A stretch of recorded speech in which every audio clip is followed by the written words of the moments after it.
Every man has his heroes, and every life is made up of stories.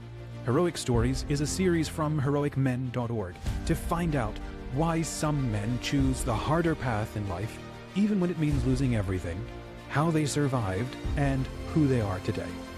These men seem heroic to us, even if they don't call themselves that. They seem to have an extra strength in their system, extra grit to battle doubt and find purpose. All of these men are seeking divine friendship with God, and they all believe in building up faith, building up men, and building up our future. Sponsored by CatholicSpeakers.com and hosted by Dominic from Heroic Men, get the mindsets, the scars, and the playbooks that these men have earned the hard way. Heroism isn't born, it's made, and these are their stories. Hi, gentlemen, and welcome back to Heroic Stories. I'm Dominic from Team Heroic Men, joined today by Deacon Joe Grote. Good to meet you, Deacon. How are you? Good to meet you. Doing well. We're going to get right into it. You've got a fantastic book, Where Have All the Fathers Gone? So I'm going to ask you about that in a little bit. But let's get into our first question, which is a story of heroism. What's a story of heroism that absolutely lights you up? What do you like to share? I'd say Maximilian Kolbe. He's a good one. I recently watched a movie that was made about him. It's a more modern, That brand new one? Yeah. And it really affected me, the reality of it, how he sat with those men and held them together, literally, mentally and physically, for as long as humanly possible in the face of such degradation, isolation. The Germans were doing everything they could to make sure those guys died fast, and Kolbe did everything he could to make sure they died slowly. I can imagine. Powerful movie. The scene where they actually catch a live rat, and then kill it and then eat it raw. I mean, talk about survival, right? And what you have to do mentally to get past that, and to have the strength that Kolbe was providing for those men to do that. About 6 months ago, I read a story of his life, and I did not know about his travels to Japan and what he did in Japan to bring the Japanese to the faith, and how he's revered as a saint there before he even became a saint, Wow. And they were hoping he was going to come back. And he planned to go back, but then unfortunately the war got in the way. But there are shrines to him in Japan, and it's just amazing how one man can have an impact in so many places in his life, in his short life. That's incredible. Sounds like you're motivated by that, to make as big an impact as possible in the time you have. Well, I don't ever want to think I can be as big as he was. But the Lord places us where we're at, and we have to be heroic where we're placed. Part of mine is just to be the best dad and grandpa I can be, and then to be the best husband I can be, and to be the best friend I can be. That's what a lot of my book is about, is getting those three roles correct, and how much better your life, the people around you, especially your family, is going to be because of that. I like that. You've given now two turns of phrase that I'm very interested in. You said heroic where placed, and then you said something about Maximilian Kolbe, how he helped these men live as long as possible. Is there a reason why you picked those words? Part of the reason why Heroic Men does what we do is because there's this crisis of masculinity in the culture at large. And a lot of men even have a difficulty staying alive. So a line of thinking like that, I'm curious if that's part of your ministry, part of your work, is encouraging men to continue living as long as possible, that they're needed and wanted and they have something to give, that sort of thing. No doubt. I mean, I don't encounter too many people who are giving up, but I do every once in a while run into guys who are saying, boy, is it really worth it? I've worked everything, and especially a couple of friends who've gotten divorced for any number of reasons. And the Fathers group that I helped start almost 40 years ago is still going, and I still see a lot of those guys. I spoke into the Fathers group a couple of times in the last few years, and the resilience that those guys have to, it's not easy being a dad today.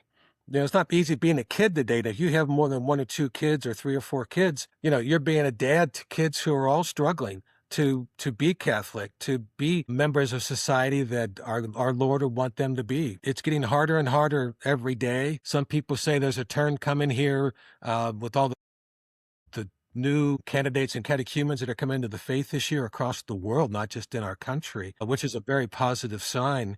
But there are so many things that bring kids down, the World Wide Web and just everything that has to do with having a phone in your hand that has all the garbage in the world in it, and how we can tear each other down, and how I tried to teach kids, especially my kids and my grandchildren, how unimportant that phone is. You know, the relationships they have with each other one-on-one is what's important. And what's so sad is there are so few kids that can communicate one-on-one because all they've ever done is communicate through a phone. Yeah. Yeah. I want to pull on that thread for a second. You talked about starting a group almost, you said 40 years ago. Yes. So first, how and why did you start the group? And then two, how has it changed in 40 years? That's like generation and a half almost of Yes, it is. men cycling in and out, and then the attention span and the culture shifting. And how has that been for Well, you? I don't want to get caught out. I did not start it by myself. It was a group of guys that we came out of Christ Renews His Parish, and we're looking for what's next.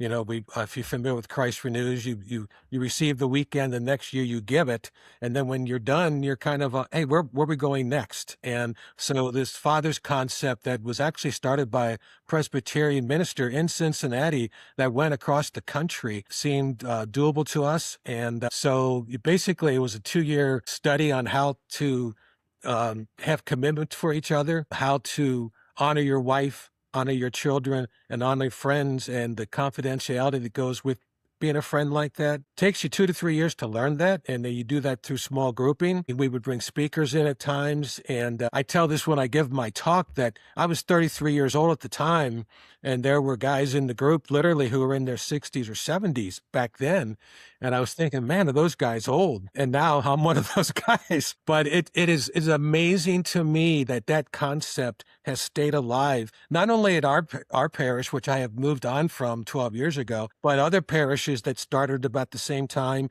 that have 60 to 70 guys still showing up every Friday morning at 6 o'clock in the morning. There's something there that they want. And something, and a lot of guys can't do without. I've talked to guys, I said, I have to be there. This is my strength for the week, you know, and I also get that strength through the guys that are there and also the guys that come in and out. And I see their kids growing up and I see what being part of that fathers group did for them. And I want that for my kids and my grandchildren. That's incredible. Is that what you just described right there is what, well, it's what Heroic Men's all about, trying to get more men to experience what you've described, trying to map it and find all the groups doing that. What is it that that group is doing that was so reviving for men? Like you said, they're like, I can't skip a week. I've got to go every week. And what is it about how it worked and how they Yeah. connected with each other that was so vitalizing? It's the sharing that goes on one-on-one. Every meeting starts with prayer, and we go around the room and talk about things we want to pray for. Sometimes that would last 2 minutes, sometimes it might last 15. You just don't know where guys are and where they might be struggling on a daily basis. And then there might be either a program that somebody brought in 2 or 3 times a month that we'd have a speaker or a guy would just talk about something for 15, 20 minutes. And then you wouldn't have as much time for small groups on those weeks.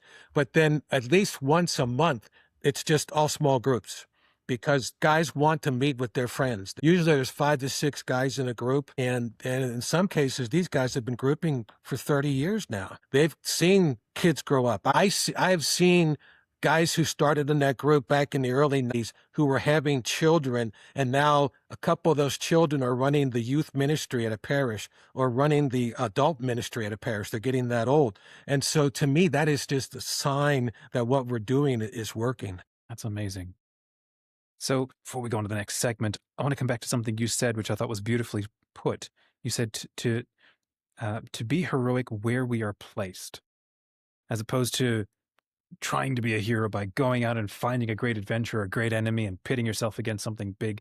Instead, it sounds like you have a much more practical view of what it might mean to, or what is needed, to be a hero or to be, or someone seeking heroism or to practice a heroic sense of virtue, to be heroic where placed. Could you unpack that a little bit? What do you mean by that? Well, in a way, there's a story about Jesus never really went more than 100 miles from where he lived. Sometimes you see it says more than 35 miles from where he grew up. Most of our lives are like that. You hear these stories of people that moved to LA or New York or whatever. That's fine. But in my experience, most people stay within 1,500 miles of where they grew up, at least in the city of Cincinnati. It seems to be that way. You bloom where you're planted, and guys don't want to leave that. And they want, and I am so blessed. I have 4 children, 5 grandchildren. All 5 of my grandchildren are within 20 minutes of me. You know, That's amazing. I do have a daughter who's in Dallas, but we're hoping she's going to come back to Cincinnati someday, and so is Back she. to the fold. And but where we talk like we're 2 minutes away from each other when we talk on the phone or when we do Zoom together, whatever, Skyping. But people want to keep those connections. It's sad when I hear about somebody whose child left because they wanted to get away. But a lot of times they're getting away not from family, but something else that they thought was family. And there's a difference there. Kids, go away to school, go away to college, meet or encounter different situations they haven't been familiar with in the past, and it changes them in a way that they think, my family caused this. I thought I was going to live this way. Now I'm living this way. And then over time they realize, hey, I had a foundation that I turned my back on. And it's your kid becomes you over time. I'm watching my oldest son, who has a son now who's a senior in high school, and the things that they're doing their senior year, it seems like it's the same thing I did with my son in his senior year. And I'm so blessed to be able to say that. And I know there's a lot more people in the world who actually are experiencing that, but that's not the news that you hear about. You hear about the bad side. You hear about the kid that turned or the kid that left or whatever. There are so many great stories out there that we need to share that we're just not hearing. Amazing. Well, if I could, I'd like to hear more about you and some of your story. So our next segment goes like this: what's one of the most difficult decisions that you've ever had to endure or live through, and how did you do it? I'll give a caveat that I always joke with people. I don't tell the story without drinking a beer. I wish I had one. Yeah, That'd be no, good right now I'll to have one clink later one with you. on. So I haven't told this to very many people except for close friends on how this all worked out. But my father started a bakery when he was just out of the Navy. My father came from nothing and worked in a bakery during his high school years. And he joined the Navy just because he couldn't, nobody in his family went to college back then. And he didn't know what he wanted to do. And so he gets to boot camp. And they say, "Hey, Grote, what do you know how to do?" And he says, I worked in a bakery for 2 years. And they said, "Okay, so you're a baker." And a year later, he was 19 years old, and he was the head baker on the USS Midway for 3,000 guys every day. Wow. And there's some Wow. great pictures of these guys in their white shirts, white T-shirts, white pants, white hats, and smoking as they're baking everything. It's just, anyway. So he comes out of the Navy, and the bakery that he worked at in high school was for sale.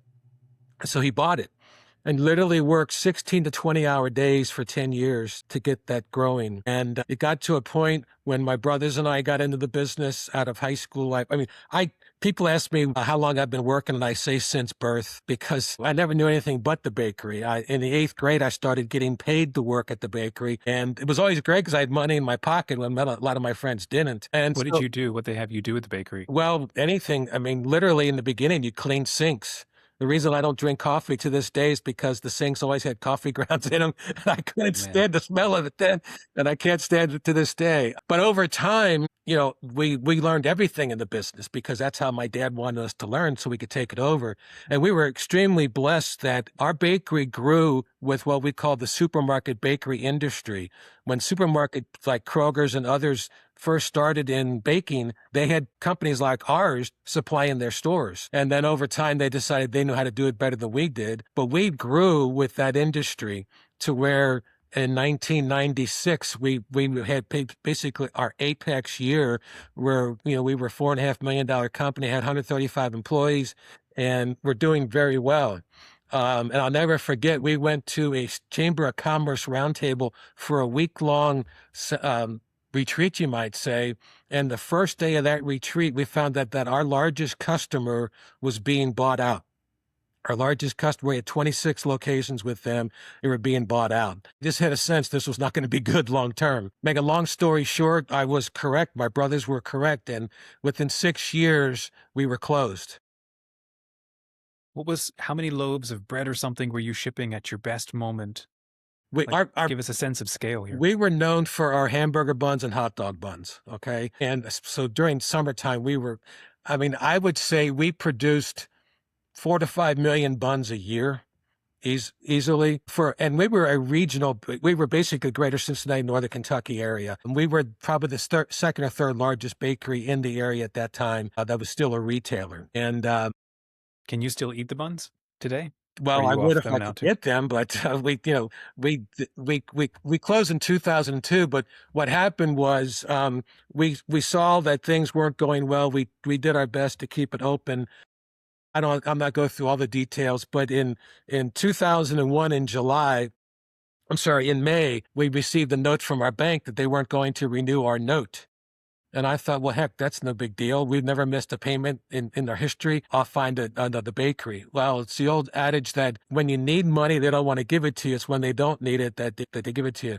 We went through 16 different banks, not only locally, but across the country, and got a no from all of them. And it just became obvious that we had no choice but to close the business. And in the midst of all this, reason I said July was in July 28th of that year, I had an anxiety attack. Luckily, it wasn't a heart attack, but it was an anxiety attack that seemed like a heart attack at the time.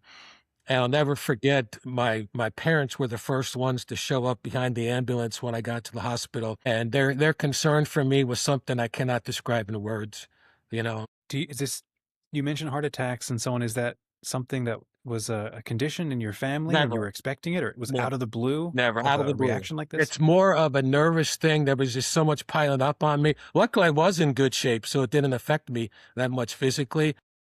Over time, it was more mental than anything. But anyway, I was at one of our locations, and I literally, my legs just gave out from me. And they called the ambulance, took me to the hospital. I was in the hospital for a couple of days. But they gave me a prescription to see a psychiatrist to help me get through everything. Forget that I was supposed to see the psychiatrist 10 times. And during the first conversation, he says, you don't need to see me 10 times. You need to do one thing. He said, you need to close your business. And it was easy for him to say. It was a family business. My parents had started it. We had just literally celebrated our 50th anniversary in business. And I thought, no, at that time, I still had one bank that had not told us no. And so the doctor said to me, he said, look, if you ever start feeling like you felt the day that the anxiety attack happened, he says, just go for a walk, just get away from wherever you're at. And so about 2 weeks later, 3 weeks later, I received a phone call. I'll never forget, it was a Monday morning, and it was from the last bank that we were hoping to hear from, and their answer was no. And I had some mail on my desk, and I thought, I'm going to walk out to the mailbox. I was listening to what the doctor said. I'm going to go for a walk out to the mailbox. And I put the mail in the mailbox. I looked back at the bakery door, and I said to myself, if I go back in there, I may not come back out. And so I went for a walk. And our bakery was 26 miles from our house, and I walked home. What was going through your mind? It would seem, I would imagine, it would feel like failure to not be able to keep it going. The first thing I did, I started saying a rosary. And literally, the further I walked away, the better I felt. Because I didn't intend, when I started walking, to walk that far. I thought maybe I'll walk up the street. But then the further I got away, the better I felt. I skipped one important part of the story. When my parents brought me home from the hospital 2 days after I was put in the hospital, they came in, we had lunch, and then my mom and dad went out on the porch at our house. And I was thinking, I don't know what they're talking about out there, but I could tell they're talking about something. And they came back inside and they said to me, your life is more important than the business. You need to close the business. This was a business he had started and worked tirelessly for decades to keep going. And I didn't realize how much love was in that statement till a few years later when I was relating it like I'm relating now. But it was basically that they were giving up because they knew they wanted me to live, you know? I was determined at that time I was going to even though I'd been in the hospital, I was determined I was going to make it work. But that walk home from the bakery for 26 miles, you know, I realized, okay, I've done enough. They were right. We need to close the business. So literally 2 weeks later, we closed the business. And I was 47 years old at the time. I'm now 69. I'm convinced that either I or one of my three brothers who were in the business with me would have died if we had kept it open. And it wasn't worth that. You know, our lives are so much more important than money in our pockets and adulation from friends and family about the business. But the greatest thing that came out of that too was that people knew even more than I did that it had to happen. They were surprised that it, you know, especially some of our friends who were in the industry, some of my best friends, some of our employees who had been with us 35, 40 years, they could see what was happening. And I felt worse for them than anything, you know, but they felt bad for me and my brothers because they could see what was happening. And they saw the sacrifice we had made over the 6-year period as things started to turn, that we did literally everything we could to keep it going. So, you know, in that respect, my parents are two of my biggest heroes because of what they allowed us to do, to walk away, and all of us to have lives, you know, beyond that. That's incredible. Wow. So what did you do next? Literally, I met with my three brothers, and I was the one who took care of the sales and the business side. My brothers pretty much were in production. And I said, you guys, go start your lives. You know, find something to do. I knew it was going to take a lot of time to sell down our inventory, all of our equipment, to sell the building, but there's no sense all four of us taking that bullet. And so, you know, they went on, and then I literally on the way home on my walk stopped at a Barnes and Noble and got a book about how to write a resume. I'd never written a resume in my life, you know, but I figured I was going to need one. So immediately during the week after that, the guy who wrote our insurance for us for a number of years contacted me and said he wanted to talk to me, and he wanted me to come work for him to start selling insurance. And it took about 18 months for that to happen. I had to get the licenses. I had to sell the business when everything got clear. And so I sold insurance for 10 years. And then I just really, I'd been a salesman from the time I graduated college, and I just really got tired of sales. So I went to work for St. Vincent de Paul, and it was called an area manager. Then unfortunately I was there 2.5 years, and I had an irate client who was a little mentally challenged, punched me on the side of the head, and I was out of work for 9 months with a concussion. Wow. That's when I really realized that I needed to do something different. I never went back to St. Vincent de Paul. I had nothing against St. Vincent de Paul, but I didn't want to get back in that situation. And ironically, while I was convalescing, a woman who I'd seen in church on a regular basis said, "Hey, your wife told me you like to do handiwork." And I said, "Yeah." And she said, "Would you come paint my bathroom?" And I could do things like that. I couldn't look at a computer screen for more than 10 minutes without getting a headache. So I did her bathroom, and then she said, "Yeah, I've always wanted to take this wall out here." And I took the wall out, and then I remodeled her entire basement. Then her neighbor called me and said she wanted me to talk to her. And I went home one day to my wife and I said, "You know, I think I can make a living doing this." And so literally for 7.5 years, I ran a one-man remodeling company. And it was during that time that I started thinking about getting into lay pastoral ministry, with the goal at that time to become a high school religion teacher or a DRE. What And prompted that? I just felt that the Lord was calling me. A lot of it dated back to the Fathers program and Christ Renews. I also did Cursillo during this time. And I just really felt the call to do something for the Lord. And I didn't know what that call was going to be. And so a year into my studies in lay pastoral ministry, two separate people who didn't know each other said, "Hey, have you ever thought about becoming a deacon?" And I said, "No, I didn't." And they said, "Well, we think you'd be a good one." And so I looked into that and they accepted me. So I've been a deacon now for almost 4 years. So, you know, the Lord just has me where he wants me. I recently, back in July, went to work part-time. I'm working 3 days a week at what's called the Holy Spirit. The Our Lady of the Holy Spirit Center here in Cincinnati has a 24-hour adoration chapel, has 180,000 square feet, a retreat center. It's an amazing place. And I'm their first facilities manager they've ever had. But then I'm off on Mondays and Fridays. And so on Mondays and Fridays, I really try to promote my book, to write, and to have lunch with people that I, want to have lunch with, and just to step back a little bit. So back in July, when I decided to go part-time, I literally said to the Lord, I'm going to get out of the way finally. Lead me where you want me to be. And I haven't felt freer in a long time after having that conversation. That's amazing. Well, then let's talk about your book. So you've written a book, Where Have All the Fathers Gone? Daily Thoughts for Dads, Dads to Be, and Papas. What inspired the book, and when did you write it, and what's been the reaction to it? Okay. Literally, it started back in 1996 when we had the bakery. There was a chain of 4 very large stores in Cincinnati that did it. They had a twinning relationship with a grade school in the over the Rhine of Cincinnati area, really bad part of town. And they asked if they could bring kids out to our bakery for a tour. I said, sure. So I was thinking, what could I show these kids, So I tried to teach them proportion: a dozen eggs and a 30-pound pail of eggs and a 5-pound sack of flour and a 100-pound sack of flour. And so they get to the bakery. We had them set up in our front area because they couldn't go in the back because of the machinery. And I was not 5 seconds into my talk where I said, if mom might call dad and ask him to bring home a dozen eggs, this is what he'll bring home. And before I could get those words out of my mouth, the teacher, one of the 3 teachers, is shaking his head.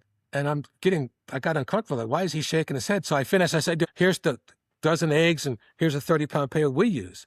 And I said, mom might call dad to bring home a bag of flour, and this is the 5-pound. And the teacher's still shaking his head. And I said, well, this is the 5-pound bag of flour. Here's the 100-pound we use. And the kids are going, wow, they'd never seen a 100-pound bag of flour before. And so we had set up where the kids could decorate a cake. Each of them had a little cake in front of them, and they were getting icing all over themselves. But the first thing I did was go to that teacher. And I said, why were you shaking your head? This was 1996. He said, over 50% of these kids don't have a dad in their life. They don't know what you're talking about. And it hit me like a ton of bricks. I'd always been loved, Yeah. No family got divorced, and I have 5 brothers and a sister. I just couldn't understand that. And so then in 2010, back when the Cincinnati Enquirer was worthwhile reading, it wasn't online. You actually had paper in your hand. The week leading up to Palm Sunday, there were 8 men killed between the ages of 18 and 21, 1 week in Cincinnati. One day there was 2 guys killed, but the rest of the day there was 1. But the next morning, there was always an article in the paper about the grieving mother, the grieving aunt, the grieving neighbor. Literally not one of those 7 articles mentioned a grieving father. And it really struck me. Okay. And so that Friday night, I got on my computer and I wrote a letter to the editor of the Cincinnati Enquirer. And each of those articles they wrote about the guy that killed said, we need better education, we need better jobs.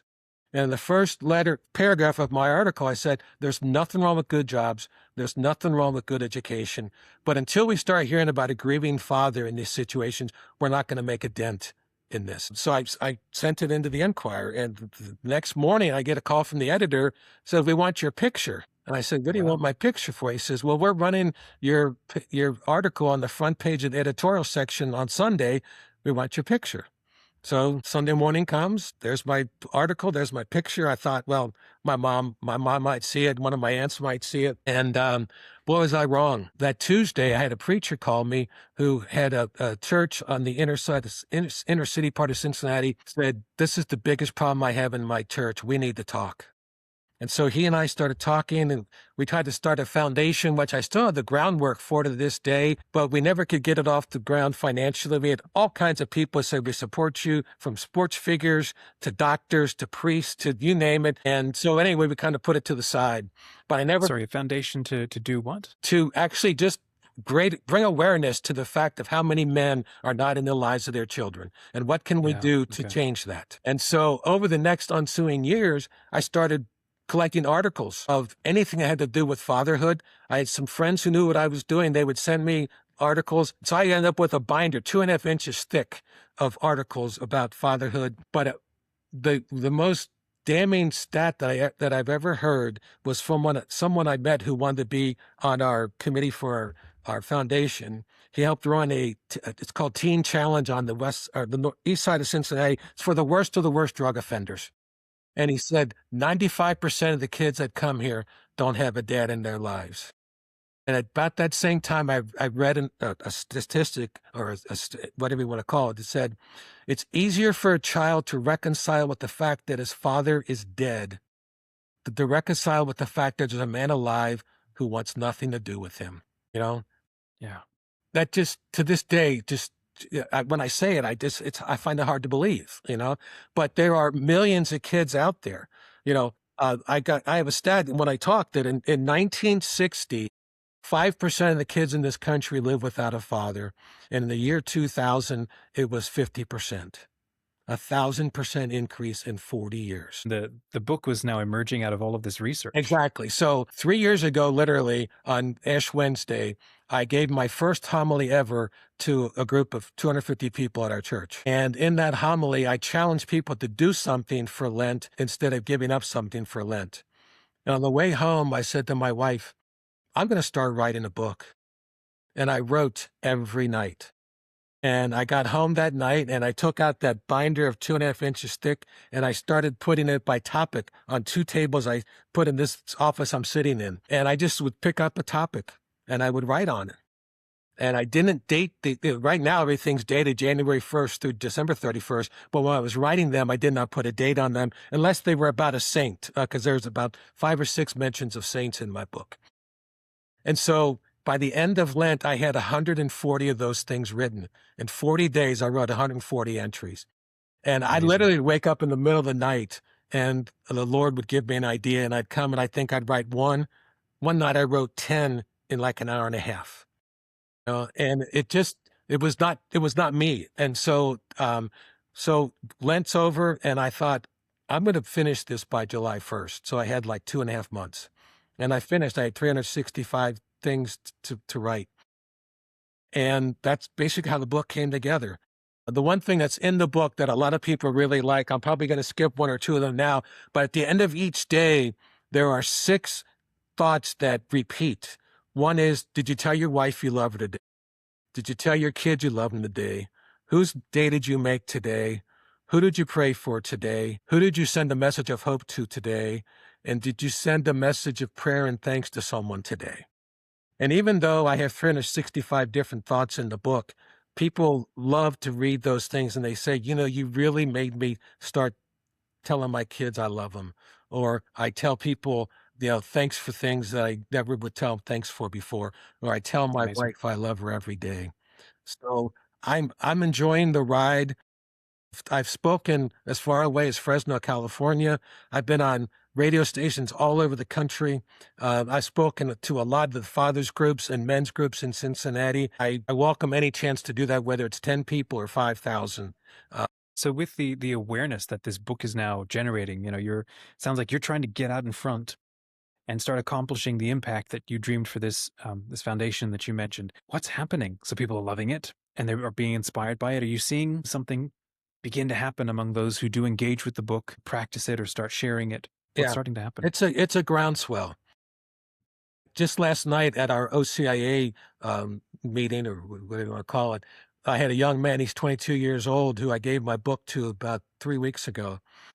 And I had a message in it this week. The month of March, for some reason, seems to be heavy on dependence on phones and internet and the effect that has on people. And he said, your entry on Monday, you talked about the rabbit hole that we can get into if we let it happen on our phones, where you scroll one thing and you scroll the next, and then an hour later, you're still scrolling. And he said, that really hit me. And so then about a half hour later, his girlfriend is coming into the church too. She didn't know I had talked to him. And she said to me, you know, that thing you wrote about rabbit holes is really scary, you know? And so I'm really a huge proponent of not allowing kids to have phones until they're 16. And you know, because they just don't know how to handle it. You know, so many kids, and the lonelier kids are, the more they rely on it. So they get further and further away from the love that they need. Yeah, yeah, amazing.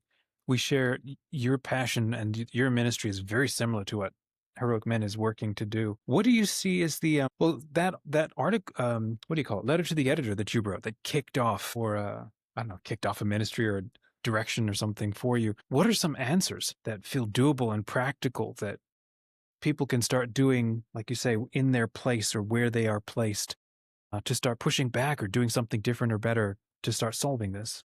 The biggest thing that people could do. Can I mention too that I'm a member of the National Catholic Speakers Bureau? So if people do want to book me, they can go to this bureau to do that. But anyway, that's my sales pitch. The thing that I talk about in all of my talks that people really like is that getting the role of husband, father, and friend correct. If you can get those three things correct, it's amazing how your life, your wife's life, your kid's life will be. And then those Well, friendships that let's go there for a minute. How are we getting them wrong? And it might be obvious to a whole lot, but it's certainly not obvious to a whole lot of others. guys are shirking their responsibility. They go golfing instead of going to see one of their kids' games or their daughter's recital or whatever. They think they're not going to miss it. And in my talk, I talk about my second oldest son. I have two boys and two girls. And about 3 or 4 years ago, my second son came to me and said, "Dad, you never missed one game I ever played in." He said, "Maybe one." And that kid played football, basketball, and baseball through grade school. He played football, basketball, and ran track in high school. And he remembered that I'd been at every game. I didn't remember that. And it was so important to him. So that's what I'm trying to get guys to realize is fill those roles first. Be the husband you're supposed to be the father you're supposed to be, and be the friend you're supposed to be. The rest of your life will be gravy. Amazing. Wow, well, we got to start wrapping up this conversation, but this is incredible. Share, if you would, a little more about your heroes. You've already identified your parents and Maximilian Kolbe. There are other figures, maybe in history or in the present day, people who inspire you. Sure. Saint Francis of Assisi is my go-to saint. I've got his medal around my neck, because he basically just left the world and said, "I'm starting my own way." Because he got called to do it, and he misunderstood at first what God meant to build the church, but he's been one of my biggest influences. Saint Paul, because of everything he went through in order to spread the word, and was jailed and beaten so many times, but wrote some of the most beautiful letters from jail to encourage those in Corinth and Ephesus and every place else to motor on. And then I'm extremely inspired by our founding fathers that founded our country. I have read easily 50 books on that time period, and I'm always shocked by the sacrifice. People don't realize the sacrifice that most of the men who signed the Declaration of Independence lost everything. We hear Really? about Adams and Jefferson and Franklin, but a lot of those guys lost their homes, they lost their businesses because the English found where they were and just destroyed them. That's our lost history we need to let people know about, especially maybe in our 250th anniversary as a country, to understand the sacrifice. You don't have to be a Catholic. You don't have to be a saint to sacrifice. And those guys knew going in when they put their name on on that declaration, that was going to be hell to pay for them. I did not know that. That's incredible. Yeah. Look, That's you can amazing. look it up. They list all 33. There's different things on the internet. All 33 guys and what happened to them and their businesses and their livelihoods once they signed the declaration. Wow. Wow. I can see why you'd feel a bit of affinity with that. And I guess the culture or the market coming and taking away your ability to compete or your ability to provide or be who you thought you wanted to be, and then having to shift focus so radically in life. And like St. Francis had to do the same sort of thing. I can see the affinity there. Yeah. A lot of them had to hide. They were smart enough that before they signed, they moved their wives and kids out of their homes and sent them either to live with relatives. How did I never hear any of this in school? That's amazing. I'd never known Yeah. this about these I guys. never knew about it. I loved history in high school and college. I mean, high school and Yeah. grade school. I never heard that until I started, investigating it myself when I heard about one or two of them. And then you realize it wasn't just one or two. It was the vast majority of them who lost everything. Wow. Yeah. My goodness. Yeah. Well, closing question then for you is who do you dream of being a hero for? And what that means is, who do you dream of putting, or who are you putting heroic effort towards serving? And again, it can't be God or your family, because those are givens. Yeah. It's one guy out there who either read my book or somebody who read my book told him about what he's losing by not being a father and a husband. And that one man coming back to his child, and that child then being able to say, I've always been loved. You know, it'd probably be anonymous. I don't care. I don't need to know it. But that, I literally end my talk with that, is that I want one young man or one young girl to say, I've always been loved because my father came back. We can't ask for much more than that. You know, I'm not a war hero. You know, I'm not great guns, a lot of things, but I hope that someday somebody might come up to me and say, hey, I came back to my family because I read your book. That would be, to me, that would be a success. Thanks for joining us. If this story connected with you, send it to someone. And if you want to chat with us about anything that we've said, send us a message at heroicmen.org/stories. Our partner at CatholicSpeakers.com has built the easiest way to book powerful Catholic speakers for your men's event. They are the #1 resource worldwide for event organizers and Catholic speakers. Book easily, confidently, and ask for several grants to support ministry to men. Visit heroicmen.org/speakers today. Come and share your journey in the Heroic Brotherhood, our online community for Catholic men like you. Get the app with the best Catholic media for men, including Heroic Men's original series, Be a Man. It's all free, because an alliance of donors already paid it forward for you. Stand with us. Let's build the future of Catholic men. Will you pay it forward? $5 a month pays it forward for 5 men. Visit Heroic Men to stand with us. Because men like us, we leave no man behind. Visit heroicmen.org today.